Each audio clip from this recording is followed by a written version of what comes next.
Yaponiyada yashash qimmatmi deb ko'pchilik so'raydi. Bugun sizlar bilan bir kunlik xarajatlarimni bo'lishaman, xulosani esa o'zingiz chiqarasiz. Bugun ertalab shifoxonaga borishim kerak edi. Unchalik uzoq bo'lmagani uchun 15 daqiqada poyezdda yetib oldim. Nonushta qilishga ulgurmaganim uchun magazinga kirib, choy, tuxumli sandvich va maska ham sotib oldim. Bir chetda o'tirib tezda nonushta qilib oldim.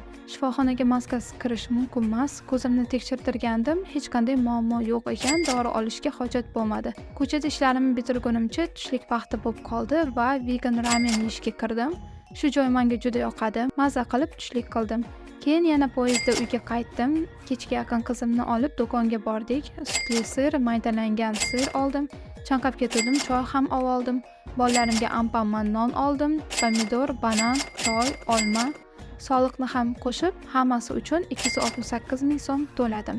Bugungi xarajatlarim umumiy 570 ming 600 so'm bo'ldi. Nima deb o'ylaysiz, Yapon